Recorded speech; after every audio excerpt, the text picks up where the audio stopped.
আজকের ভিডিওটা অনেক ধামাকাদার হতে চলেছে। হ্যাঁ, তোমাদের পছন্দের রিকোয়েস্ট আমি কিন্তু মানলাম। তোমরা নিশ্চয়ই বুঝতে পারছো যে এটা হলো আমার ব্রেকফাস্ট। তার কারণ আজকে সকাল সকাল আমি যাচ্ছি Keshtopur. Good morning guys, welcome back to my channel. আমি ডোনা, আমার সাথে একটা নিউ ইন্টারেস্টিং ব্লগে তোমরা এনজয় করতে চলেছো। সকালবেলা ব্রেকফাস্টটা তোমরা দেখতেই পাচ্ছ কতটা হেলদি। হ্যাঁ, আমি হেলদি খাওয়ারই চেষ্টা করি। তো আজকে যাচ্ছি কেষ্টপুর। তো চলো কেষ্টপুর যাওয়া যাক। হ্যাঁ, কি কারণে যাচ্ছি তো চলো সেটা জানতেই পারবে। আর এই মোড়টা অনেকেই চেনো, গেস করো তো, কমেন্ট করো এখনই। আর আমাদের কম টাকায় সস্তায় ভালো গুণের যাতায়াতের একমাত্র উপায় হলো মেট্রো। হ্যাঁ, চলো, আমি মহানায়ক উত্তম কুমার মেট্রো স্টেশনে বসে আছি।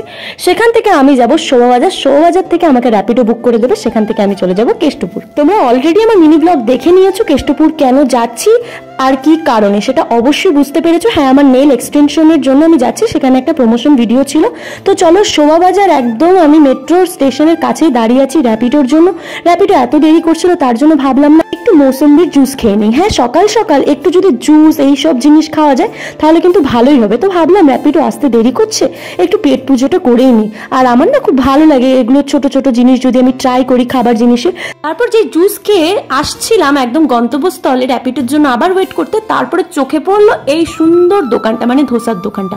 আর তোমরা অনেকেই জানো সাউথ ইন্ডিয়ান ডিশ আমার এত ভালো লাগে, চোখের সামনে যখনই সাউথের খাবার দেখি তখনই আর জিভটাকে সামলাতে পারি না। তো চলো ঢুকে গেলাম আর বলে দিলাম একটা বাটার একদম প্লেন, যেটাকে বলে কোনো মশলা ছাড়া আমি ধোসা অর্ডার করে নিলাম। উফ, যা টেস্টি হয়েছিল না। আর ধোসার আকারটা দেখেছো কত বড়। আর এখানের মধ্যে যে তোমরা, জানি না তোমাদের ভালো লাগে নাকি, আমার ওই নারকেলের চাটনিটা এত ভালো লাগে। কিন্তু দুঃখের বিষয় এই যে এই আগের মতন খাঁটি নারকেলের চাটনিটা আর পাওয়া যায় না। মানে নারকেল থাকে, নারকেলের মধ্যে বেশিরভাগ অংশটাই, মানে 90% অংশটাই ছোলা দিয়ে বানানো থাকে। সেটাই বলি, ভাবি ইস কি যুগ পড়ে গেল, সবই হলো ফেক। হ্যাঁ, এখনকার যুগটাই এরকম পড়েছে। ওপর দিকে দেখতে মনে হবে একদম রিয়েল, কিন্তু ভেতরে দেখবে একদম ফেকে ভরা। এটাই হলো বাস্তব। চলো, র্যাপিডো চলে আসলো। র্যাপিডো নিয়ে আমার গন্তব্যস্থলে চলে গেলাম। আর সেই জায়গাটার ভিডিওটা আর তোমাদের দেখালাম না, সেটা তোমরা মিনি ব্লগে দেখতে পারবে। তো চলো, সব একবারে কন্টেন্ট হলে তোমরাও বোরিং হবে, তাই না বলো? তারপর আবার কাজ শেষ হয়ে গেল, ভাইয়া আবার র্যাপিডো করে দিল। র্যাপিডো করে আবার শোভাবাজার মেট্রো স্টেশনে চলে আসলাম। সেখান থেকে মেট্রো ধরে একদম চলে যাবো আমার গন্তব্যস্থলে। আর আমার গন্তব্যস্থল মানে তোমরা বুঝতে পারছো, হ্যাঁ মহানায়ক উত্তম কুমার। চলো, সেখানে গিয়ে আমি ভাবলাম না একটু সবজি বাজার করিনি, ঘরে একদম সবজি নেই। ওই ঘুরে উল্টে আমাকেই করতে হবে, তার জন্য রাস্তা দিয়ে যখনই যাচ্ছি তখনই করে নিই, তাহলে 2-3 দিনের একদম সবজি বাজারটা আমি তুলে নিতে পারবো। কি করবো বলো, বাড়িতে একা থাকি, সবটাই করতে হবে। তার উপরে এই নখ নিয়ে, হ্যাঁ নখটা করার একটা উদ্দেশ্যই ছিল, সামনে একটা আছে। চলো বন্ধুরা, টলিগঞ্জ থেকে আমি সবজি বাজার করে নিলাম, তাহলে আমার মানে ভালো হবে আর কি। তো সবজি কাকুর সাথে অনেক গল্প হলো, সেইগুলো মুহূর্তে আমি তোমাদের সাথে দেখাতে পারিনি, সরি। চলো যাওয়া যাক। তো বন্ধুরা, আমি বাড়িতে চলে এসেছি। হ্যাঁ, আজকে সারাটা দিন আমার ভীষণ ভালো কেটেছে।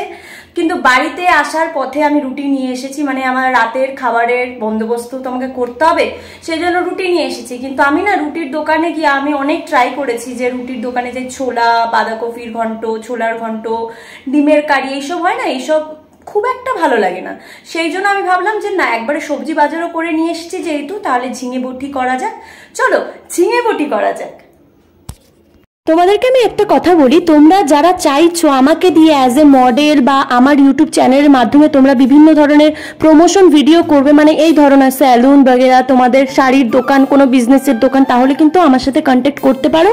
আমার Instagram ID Dona Mallick official এবং ফেসবুক আইডি ডোনা মল্লিক, সেখানে গিয়ে ডিএম করো। আমি অবশ্যই তোমাদের কমেন্টের রিপ্লাই দেবো, মানে ডিএম এর রিপ্লাই দেবো। তো চলো, আমি এবার রাতের খাবারের বন্দোবস্ত করছি। তো দেখতেই পাচ্ছ এখানে টমেটো, ঝিঙে, পেঁয়াজ, লঙ্কা সবই কেটে নিয়েছি। সেগুলো দিয়ে আমি একবারে ঝিঙে চচ্চড়ি বানাবো। আর আমি নিয়ে এসেছিলাম আসার পথে 3টে রুটি। আমার 3টে রুটিতেই আমার একদম পেট ভরে যায়। মজার কথা শুনবে, রাতে তো রোজ আমি রুটি খাই, আর সেই রুটির দোকান থেকেই আমি রুটি আনি। তাই রুটির দোকানদারের কাকুটা এখন জেনে গেছে যে আমি 3টে রুটি নেব, আমার কতটা প্রয়োজন আর কতটা নেব। 2000 years ঘরটা দেখতে একদমই ভালো লাগছে না, তাই না? জানি তোমরা আমাকে অনেকে রিকোয়েস্ট করেছো যে ডোনা দিদি সেই পর্দাগুলো লাগাও, তাহলে তোমাদের ঘরের লুকটাই কিন্তু চেঞ্জ হবে।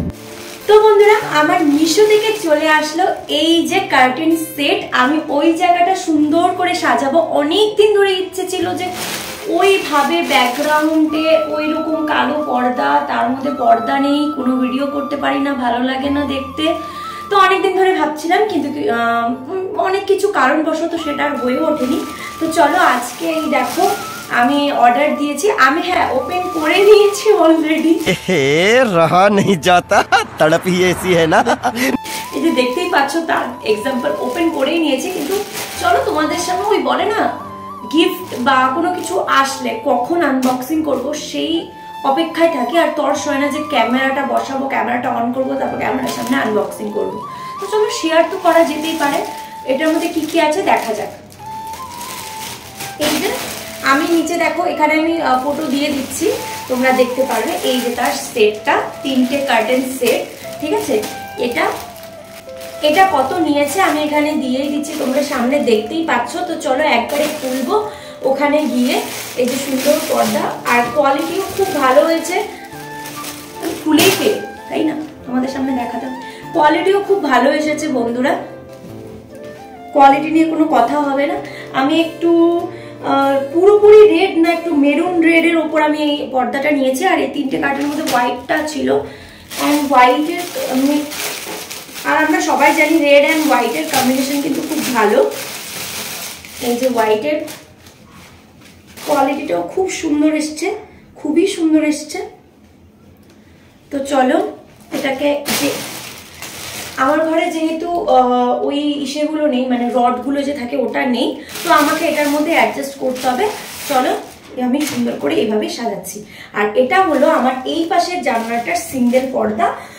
এটার আমি প্রাইসটাও সাইডে দিয়ে দিচ্ছি, তোমরা দেখে নিও। অ্যান্ড কত নিয়েছে তোমরা সেটাও দেখতে পারবে। কোয়ালিটি খুব ভালো হয়েছে, খুবই ভালো হয়েছে।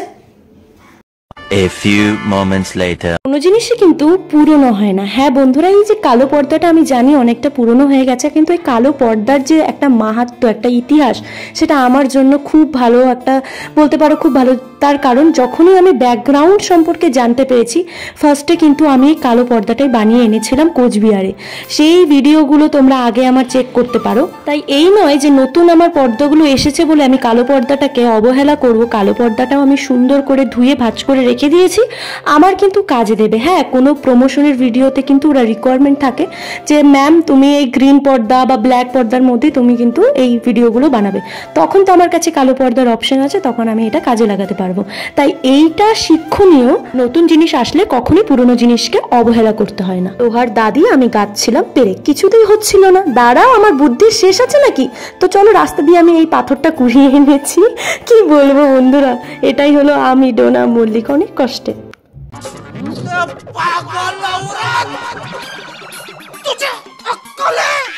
তো চলো বন্ধুরা, একটা পর্দা লাগানোর পরে কিন্তু আমার ঘরের লুকটাই চেঞ্জ হয়ে গেছে। হ্যাঁ বন্ধুরা, আমি যখন সামনে থেকে দেখছিলাম তখন তো আরও বেশি ভালো লাগছিল। হ্যাঁ, দুঃখের বিষয় এটাই যে এখানে রড নেই, আমাকে ম্যানেজ করতে হচ্ছে ওই কাপড় লাগিয়ে।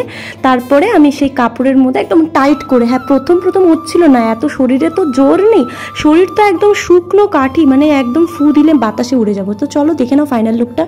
6.5 hours later. এই ছোট্ট আমার প্রয়াসটা তোমাদের কিরকম লেগেছে অবশ্যই বলো, কমেন্টের আশায় থাকবো। হ্যাঁ, অনেকটাই লুকটা চেঞ্জ হয়ে গেছে। ভালো থেকো, সুস্থ থেকো, সাবধানে থেকো, বাই বাই।